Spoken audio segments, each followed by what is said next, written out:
Just in terms of brain function and so on, we do know a lot more about children's brains than we ever used to. There's so much more information out there. So for healthy child brain development, there's many people that play a role for the child, but most importantly, those who spend the most time with the child. So that the parent, the educator, the caregiver. In healthy brain development for children 0 to 6, parents, home child care provider, and with the support of the home child care consultant all take part, especially when most children start care around the 12 to 18 months until they start school. These years have critical milestones in their brain development that support all sectors of their development, including social, emotional, cognitive, and physical domains. The factors that contribute to brain development is really that initial responding to your child's cues and needs, and therefore those serve and return interactions, kind of building off of that and helping your child to make connections about the world around them, and therefore building those neural pathways in their brain.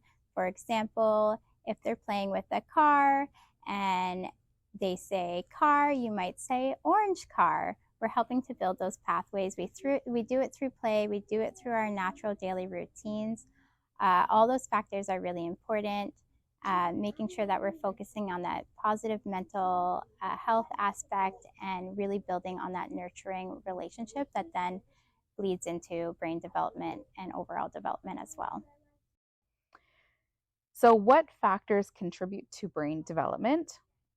We want to talk about nature versus nurture. So, does a child have a genetic exceptionality that may require an individual learning plan where we need to modify or support that development?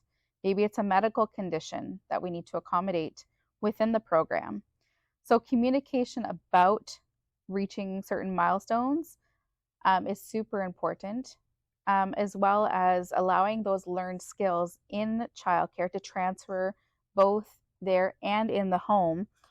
We want to embrace and continue to encourage those achievements. When we talk about how can development be supported by the caregivers, we talk about the communication, which is a huge piece with the parents through the various milestones that the children will go through, including walking, eating, and even toilet training. Accessibility to a variety of activities in the home and among the community, such as early on play groups, plays a huge part in how their development in those different domains will grow with them in those milestones in their brain development.